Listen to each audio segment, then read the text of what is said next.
Hello guys, welcome welcome to IFAS। तो उम्मीद करता हूँ आप लोग बहुत ही बेहतर हैं, अच्छे हैं। और एग्ज़ाम का जो प्रिपरेशन है आपका बहुत ही तेज़ी से, बहुत ही अच्छी तरीके से चल रहा होगा। तो ये जो लास्ट मंथ पावर डोज जो सीरीज़ हमने स्टार्ट करी है, इसका आज लेक्चर नंबर 11 है। तो इन लेक्चर सीरीज़ को तो आप देखिए ही, क्योंकि ये हेल्पफुल रहेंगी। अगर आपने अच्छे से प्रैक्टिस करी है तो एक तरह से आपके जो कॉन्सेप्ट उनको और ज़्यादा बूस्टअप ब्रशअप करने का काम करेगा। तो जितना प्रैक्टिस करेंगे आप जनरल एप्टीट्यूड में पार्ट ए में, उतना ही आप ज़्यादा स्कोर करोगे, हाई मार्क्स लेके आओगे। और साथ ही साथ प्रीवियस ईयर के क्वेश्चंस हमेशा करने होते हैं। किसी भी एग्जाम की अगर प्रिपरेशन कर रहे हो तो प्रीवियस कम से कम लास्ट 5 से 10 साल, 5 से 10 साल के क्वेश्चन आपको कर लेने चाहिए, जिससे आपको ये पता लग जाएगा कि एग्जामिनर कैसे क्वेश्चन पूछता है और उसी तरह का सवाल आपसे वहाँ पे एग्जाम में देखने को मिलेगा। तो चलिए स्टार्ट करते हैं आज का session, that will B simple and compound interest. ठीक है, तो हम आज बात करेंगे about simple and compound interest. तो सीधे क्वेश्चन पे आने से पहले पहले जान लेते हैं कि what is simple interest and what is compound interest.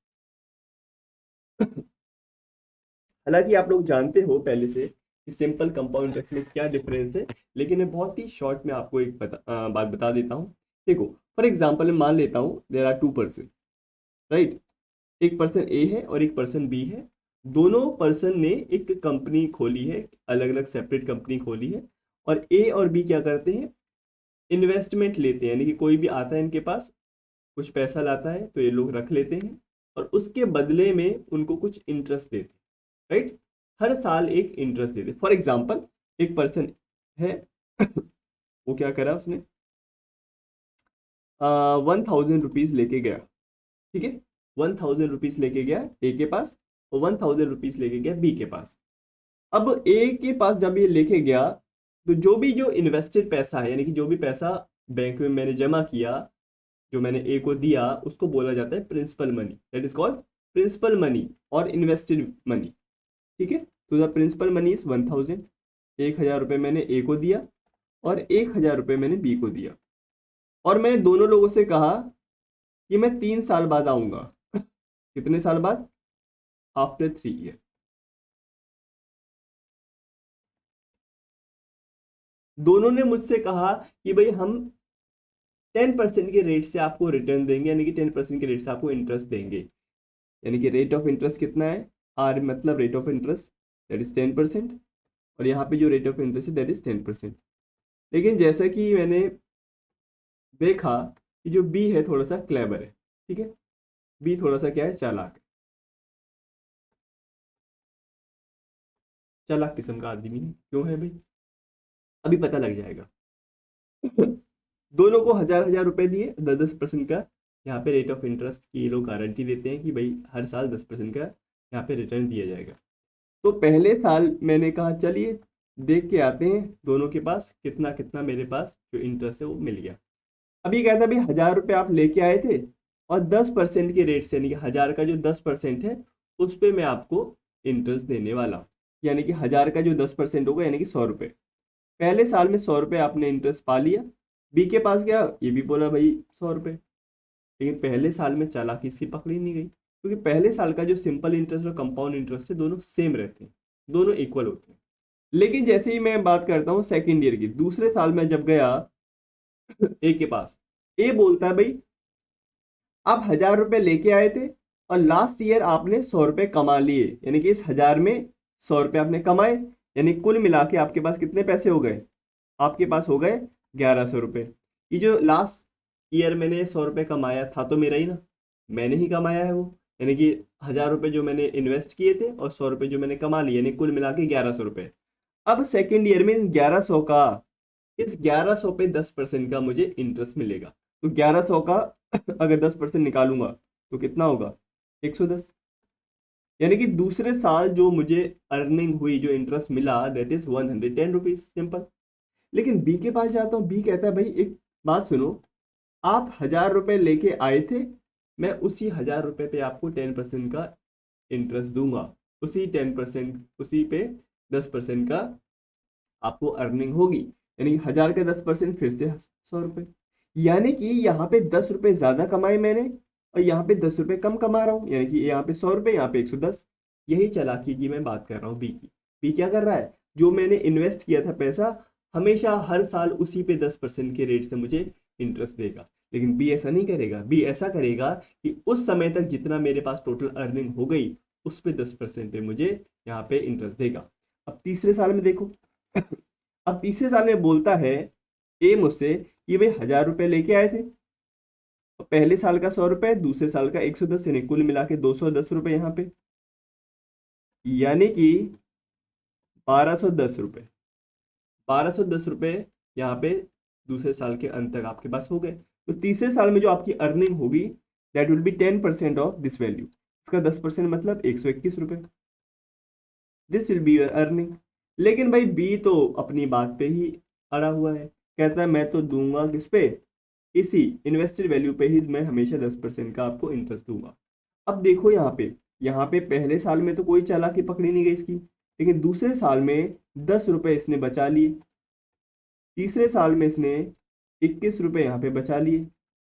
यानी कि ये जो इंटरेस्ट है, ये जो रेट ऑफ इंटरेस्ट है, this is called simple interest.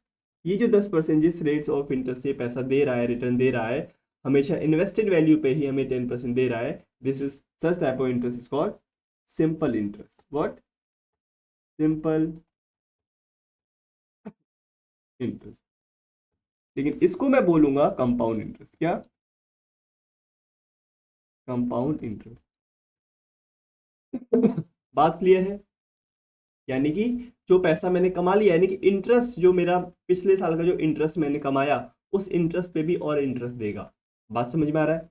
पिछले साल का जो इंटरेस्ट है ना 100 रुपए, इस पे भी मुझे इंटरेस्ट मिल रहा है, इस पे भी मुझे इंटरेस्ट मिल रहा है, तो इसको हम कहेंगे कंपाउंड इंटरेस्ट। राइट? अब देखो जरा ध्यान से, जैसे कि मान लेता हूँ भाई रेट ऑफ इंटरेस्ट यहाँ पे कितना है, 10% का रेट ऑफ इंटरेस्ट है, और मुझको ये बताइए 3 साल का जो मेरे पास टोटल कंपाउंड इंटरेस्ट है वो कितना हो जाएगा। अगर मुझे 3 साल का टोटल कंपाउंड इंटरेस्ट निकालना है, वो कितना हो जाएगा, वो मुझे निकालना है। पहले बताओ भाई सिंपल इंटरेस्ट कितना होगा। आप बोलोगे भाई 10% पर एनम है। क्या है? 10% पर एनम है, तो यानी कि सालाना 10% के रेट से इंटरेस्ट मिलेगा। तो यानी कि एक साल का 10%, दूसरे साल का 10%, तीसरे साल का 10%, यानी कुल मिला के 30% आपको रेट ऑफ इंटरेस्ट मिलना चाहिए, अगर बात कर रहे हैं सिंपल इंटरेस्ट की। लेकिन अगर मैं बात करूंगा कंपाउंड इंटरेस्ट की, तो देखो 3 साल में कैसे इंटरेस्ट मिलेगा, जरा ध्यान से देखना। पहले साल में 10%, दूसरे साल में 10% तो मिलेगा ही मिलेगा, लेकिन जो पिछला वाला जो 10% है, इसका भी 10% यहाँ पे इंटरेस्ट मिलेगा। यानी कि पिछले साल का जो इंटरेस्ट कमाया उस पे भी आपको 10% का इंटरेस्ट मिलेगा, यानी कि 10 का 10% कितना होता है, 1। अब तीसरे साल में 10% तो मिलेगा ही मिलेगा, लेकिन इस 10 का 10%, इस 10 का 10% और इस एक का 10%, तो 10 और 10, इन दोनों 10 यानी कि 20 का 10% कितना हो जाएगा, 20 का 10% हो जाएगा 2। This will be the interest. और इस एक का भी 10%, एक का 10% मतलब 0.1। This is called compound interest. तो टोटल कंपाउंड इंटरेस्ट कितना हो जाएगा, ये 30% प्लस 3% प्लस 0.1, यानी कुल मिला के 33.1% कंपाउंड इंटरेस्ट। सिंपल इंटरेस्ट कितना बन रहा है, 30%। कंपाउंड इंटरेस्ट कितना बन रहा है, 33.1%, यानी कितना ज़्यादा, 3.1% ज़्यादा। तो इसी को हम कहते हैं सिंपल और कंपाउंड इंटरेस्ट। यही बेसिक सा डिफरेंस होता है। बात क्लियर है एकदम? तो अगर बात क्लियर है तो हम कुछ क्वेश्चन स्टार्ट करते हैं, लेकिन कुछ मैं फॉर्मूले बता देता हूँ। फॉर्मूले आपको ऑलरेडी वैसे पता होंगे, लेकिन देख यहाँ पे मैं लिखता हूँ सिंपल इंटरेस्ट का फॉर्मूला। सिंपल इंटरेस्ट का फॉर्मूला होता है P into R into T upon 100। ठीक है? P into R into T upon 100, principal into rate of interest time divided by 100। Next next is amount. Amount का formula, और ये है कंपाउंड इंटरेस्ट के लिए। किसके लिए? This is for compound interest. और ये किसके लिए है? ये है सिंपल इंटरेस्ट के लिए। ठीक है? तो अमाउंट के लिए जो फॉर्मूला है, क्योंकि कंपाउंड इंटरेस्ट के लिए डायरेक्टली जो फॉर्मूला होगा वो थोड़ा सा लेंदी होगा, कॉम्प्लेक्स होगा, इसलिए मैं अमाउंट के टर्म्स में लिखता हूँ। अमाउंट इज इक्वल टू होता है P 1 plus R by 100 to the power time. ठीक है, 1 plus R by 100 to the power time. यहाँ पे पी क्या है, प्रिंसिपल, आर क्या rate of interest, P for time, और अमाउंट है हमारा ये। अमाउंट का मतलब क्या होता है बेसिकली, अमाउंट का मतलब है basically principal money plus compound interest. ठीक है, जो भी इंटरेस्ट कमाया, जो भी मैंने इंटरेस्ट कमाया, उसमें प्रिंसिपल मनी को अगर मैं ऐड कर देता हूँ, then we will get the amount. Simple. ठीक है, अब इनको किस तरह से अप्लाई करना है वो तो हम जानेंगे ही, साथ में ये भी जानेंगे कि भाई कम से कम फॉर्मूले का यूज कैसे करें, क्योंकि बिना फॉर्मूले के हम क्वेश्चन को करना चाहते हैं। चलिए, very first question on your screen. तो इस क्वेश्चन के लिए मैं आपको 2 मिनट का समय देता हूँ। टाइम इज ऑल योर्स, तो take your time and tell me the right answer in the comment section. तो मुझे कमेंट सेक्शन में आंसर करिए और अपना टाइम लें।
सो आई होप आपने क्वेश्चन कर लिया होगा, तो इसको डिस्कस कर लेते हैं। देखो, इसको करने के देखो बहुत से मेथड है। एक तो ऑप्शनल मेथड, उससे भी कर सकते हैं। देखो, कह रहा था difference between S I and C I.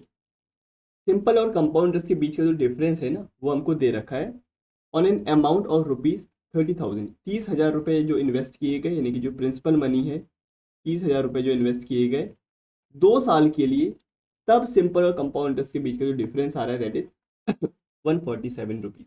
Right, फिर we have to find the rate of interest. हमको क्या करना है, रेट ऑफ इंटरेस्ट निकालना है। एक तो देखो ऑप्शनल मेथड है कि भाई ऑप्शनल मेथड से कर सकते हो। एक उससे भी शानदार मेथड मैं आपको बताऊंगा, दैट इज फॉर्मूला। फॉर्मूला देखो बहुत ही शानदार है। जब भी सिंपल और कंपाउंड्स के बीच का डिफरेंस आपको गिवन हो, तो एक फॉर्मूला आप लगा सकते हो। क्या वो फॉर्मूला है, देखो बहुत आसान है। C I minus S I, that is equal to the principal money and rate of interest upon 100 का होल स्क्वायर। बस सिंपल सा फॉर्मूला आपको याद रखना है। अब देखो, जैसे कि एस आई और सी आई के बीच का जो डिफरेंस है, दैट इज 147। तो इसमें यहाँ पे लगाना है डायरेक्टली, आपको डिफरेंस दे रखा है। प्रिंसिपल मनी कितना पैसा लगाया गया है, 30,000 रुपये। रेट ऑफ इंटरेस्ट हमको निकालना है, और 100 का स्क्वायर। इसको जरा सॉल्व करें, you will get R square.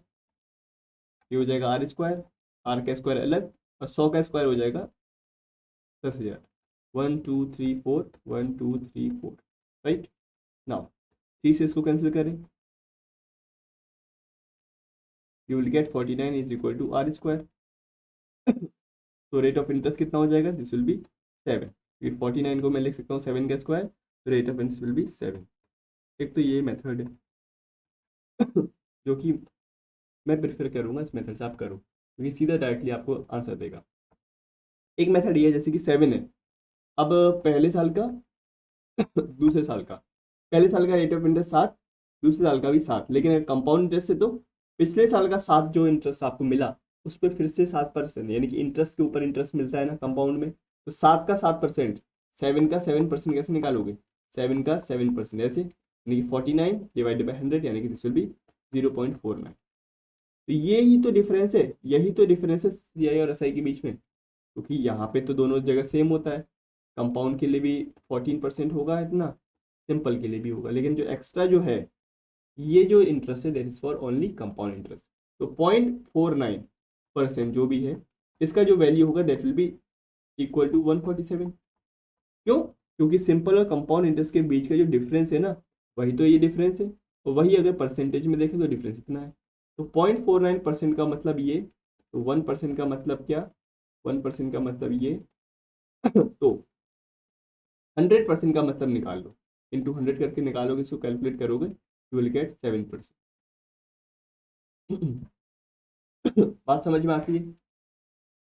तो यानी कि इस तरह से आप यहाँ पे कैलकुलेट कर सकते हो कि भाई अगर 0.49 का मतलब ये है तो 100% का मतलब क्या होगा, तो यहाँ से रेट ऑफ इंटरेस्ट आप इजीली कैलकुलेट कर सकते हो। तो एक ये भी मेथड, लेकिन मैं जो प्रेफर करूंगा वो ये वाला मेथड। Is it clear?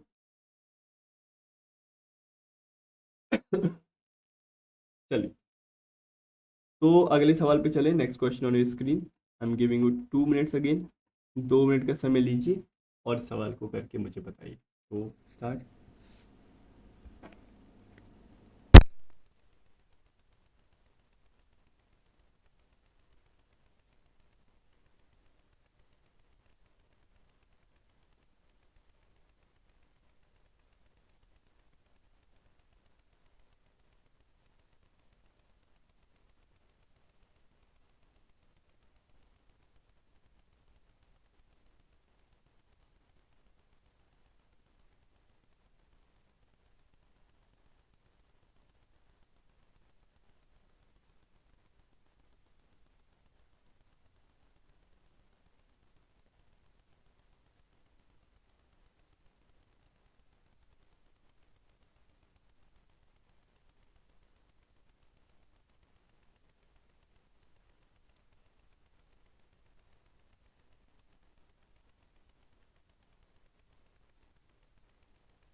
तो आई होप ये क्वेश्चन कर लिया होगा, वैसा ही सवाल है ये भी।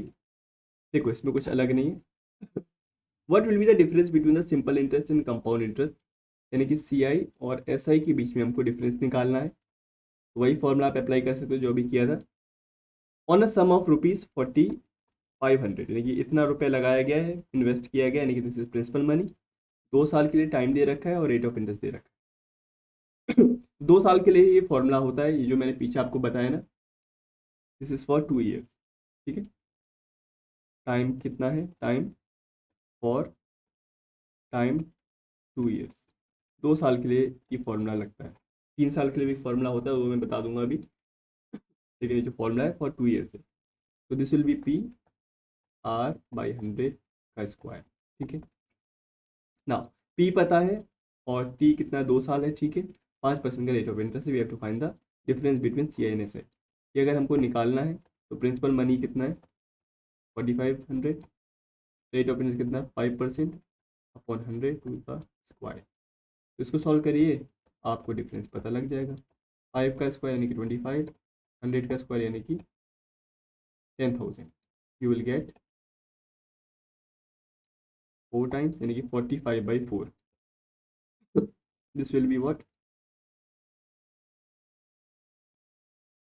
11.25%, विल बी 11.25% यानी कि ऑप्शन नंबर सी। ठीक है, तो ये फॉर्मूला बहुत ही शानदार है, ये फॉर्मूला आपको पता होना चाहिए। तो एक बार देख लो, दिख रहा है आपको? ओके।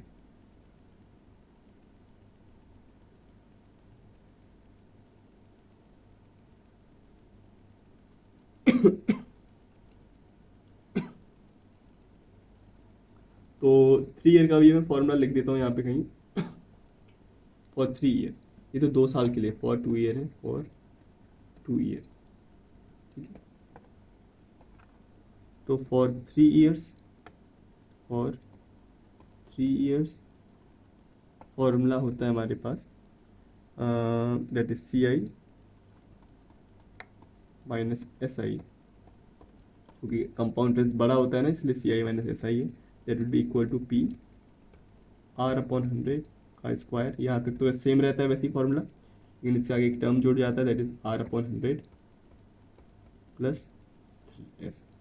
ठीक है, तो बस फॉर्मूला अगर आप याद रखोगे 2 ईयर और 3 ईयर का, तो डायरेक्टली इस तरह के क्वेश्चन आप कर सकते हो एग्जाम। ठीक है। चाहो तो इसको एलसीएम लेके ऐसे भी याद रख सकते हो कि R+300 करके, चाहो तो ऐसे भी याद रखो। कैसे? इस तरह से R+300/100 किया, क्या एलसीएम लिया और कुछ नहीं, तो जैसे मन है वैसे आप याद रख सकते हो, बट फॉर्मूला बहुत ही शानदार। ठीक है, तो ये सवाल है। अगला सवाल आपके सामने आ गया है। So you take your time, again you have 2 minutes for this question, और कमेंट सेक्शन में आंसर करें। स्टार्ट।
तो let's see what's the question. तो सवाल हमसे देखो क्या कह रहा है। कह रहा है the compound interest on a certain some of money invested for 2 years at 5% per annum is ₹328। यानी कि 2 साल के लिए अगर पैसा लगाया गया 5% के रेट से, तो उसका जो कंपाउंड इंटरेस्ट है, यानी कि जो इंटरेस्ट जनरेट हो रहा है, that is 328। The compound interest on a certain sum of money invested for 2 years at the rate of 5% per annum will be 328. The simple interest on the sum, हमको क्या कह रहा है, जो simple interest होगा उस sum पे at the same rate and for the same time period. Same time period का मतलब 2 साल के लिए, और सेम रेट का मतलब 5% के हिसाब से कितना यहाँ पे सिंपल इंटरेस्ट होगा। तो सबसे पहले मैं ये निकाल लूँ कि भाई आखिर प्रिंसिपल मनी कितना, what is the principal money. अब जरा ध्यान से देखो, कंपाउंड इंटरेस्ट है 2 साल का, तो कह रहा है कि कंपाउंड इंटरेस्ट 328 रुपये है। तो हमें पता है जो प्रिंसिपल मनी है दैट इज ऑलवेज 100%। प्रिंसिपल जो मनी है, जो पैसा मैं इन्वेस्ट करता हूँ उसको हमेशा 100% मान के चलता हूँ, क्योंकि उसी के रेस्पेक्ट में मैं यहाँ पे बताता हूँ कि कितना परसेंट का रेट ऑफ इंटरेस्ट है। तो 100 का अगर 5% कहता हूँ, this is compound interest for the first year. Second year का जो कंपाउंड इंटरेस्ट होगा दैट विल बी 5, और ये जो पिछला 5 है, इस 5 का भी 5%, यानी कि 5 का 5% मतलब 5 × 5 डिवाइडेड बाई 100, यानी कि दिस विल बी 0.25। तो this is the total compound interest for 2 years, यानी कि 5 + 5 10 और 0.25, यानी कि this is the total compound interest. बात समझ में आ रही है? कंपाउंड इंटरेस्ट टोटल ये है। अब ये जो टोटल कंपाउंड इंटरेस्ट मिला that will be equal to this value, क्योंकि इसकी वैल्यू को इक्वल हमें बताया गया है कितना कंपाउंड इंटरेस्ट है। This will be 10.25%, that will be equivalent to 328 rupees. We have to find the principal money, कितना पैसा यहाँ पे कितना प्रिंसिपल मनी हमारे पास है। लेकिन हमको निकालना क्या है, सिंपल इंटरेस्ट हमने निकालना है। तो डायरेक्टली सिंपल इंटरेस्ट क्यों ना निकाल लें, क्योंकि रेट ऑफ इंटरेस्ट तो सेम है। अगर मैं सिंपल इंटरेस्ट आपसे पूछूं तो भाई आप बताओगे 5% पहले साल का और 5% दूसरे साल का। सिंपल इंटरेस्ट तो यही होता है, इसमें एक्स्ट्रा इंटरेस्ट तो नहीं आता है, इंटरेस्ट के ऊपर इंटरेस्ट नहीं निकलता है यहाँ पे। यानी कि जो टोटल जो सिंपल इंटरेस्ट का हो गया रेट और 2 ईयर दैट विल बी 10%। तो 10.25 का मतलब अगर इतना है, then what is the value of 10%। तो 1% का मतलब क्या निकाल सकते हो, 1% का मतलब क्या, 1% का मतलब ये, तो 10% का मतलब ये। तो इसको आप कैलकुलेट करिए, आपका आंसर आ जाएगा सिंपल। 328 से हमेशा कम ही आएगा। 328 से अगर आपका कम ही आएगा तो बात सुनो ध्यान से देखो, ये तो होगा नहीं, ये तो होगा नहीं, फिर ये भी नहीं होगा ऑब्वियसली, फिर कौन सा होगा, 320 आंसर हो जाएगा। समझ में आ रही है बात? थोड़ा प्रेजेंस ऑफ माइंड से भी आप क्वेश्चन कर सकते हो बिना इसको देखे, अगर इस तरह के ऑप्शन है तो। अगर 2 ऑप्शन है जो कि 328 से कम है तो आप आंसर नहीं कर पाओगे। सॉरी, कंपाउंड इंटरेस्ट 2 साल का 5% के रेट से इतना दे रखा है, तो सिंपल इंटरेस्ट सेम 2 साल के लिए 5% के रेट से अगर पूछ रहा है तो यानी कि that will be always less than that amount, इससे कम ही होगा क्योंकि कंपाउंड इंटरेस्ट ज़्यादा होता है। अब इसको कैलकुलेट कर लो, अगर फॉर एग्जांपल अगर ऑप्शंस अलग अलग होते, अगर कम होते इससे तो आप कंफ्यूज हो जाते। तो इसको हटाइए, तो 0 लगाइए, तो this will B 25 4 0, 25 4 and this will 1। ये अगर कैंसिल आउट करेंगे तो कितनी बार होगा भाई, चेक कर लेते हैं, यानी कि 8 टाइम्स, 8 × 40 320 रुपीज़, कितना 320 रुपये। ठीक है, this will be the answer. तो ऑप्शन अगर ऐसे मिल गए तो आपको बिना कॉपी पेन यानी कि कुछ लिखना ही नहीं पड़ेगा, आपको सीधे समझ में आ जाएगा फिर कि भाई बी ऑप्शन हो जाएगा, क्योंकि सिंपल इंटरेस्ट हमेशा 328 से कम ही होगा फिर। तो एक ही जगह है ऑप्शन नंबर बी, राइट। चलिए तो बस यही था हमारा आज का क्लास। तो नेक्स्ट क्वेश्चन जो है हमारा, this will B for your homework. Question मैं होमवर्क में दे रहा हूँ आपको, और इसका आंसर मुझे कमेंट सेक्शन में ज़रूर करना, कमेंट सेक्शन में इसका आंसर ज़रूर करना, और बताना भाई कि जो सेशन है हेल्पफुल है कि नहीं। ये उन स्टूडेंट्स के लिए बहुत ज़्यादा हेल्पफुल है जो ऑलरेडी जिनको सिंपल कंपाउंडर्स के बारे में अच्छे से पता है और कुछ प्रैक्टिस करी है, ठीक है, उनके लिए ये बहुत ज़्यादा हेल्पफुल है। बाकी आप इन सेशन से एक ये चीज़ कर सकते हो कि आपको कुछ नए क्वेश्चन आपको मिल जाएंगे, और कुछ नए यहाँ पे मैं अप्रोच आपको बता सकता हूँ, क्योंकि अप्रोच तो आपकी जो डे पर डे दिन ब दिन आपकी जो अप्रोच है वो शार्प होती जाती है, क्योंकि आपको बहुत से स्टेप, जैसे कि आप अभी 4 स्टेप में कुछ क्वेश्चन सॉल्व कर रहे हो, फिर आपके 2 स्टेप में हो जाएंगे क्वेश्चन, कभी कभी आप बिना कॉपी पेन के भी कर लोगे। तो इस तरह से वो होगा विद प्रैक्टिस। तो प्रैक्टिस करते रहिए और मिलते हैं, तब तक के लिए thank you so much guys and happy learning.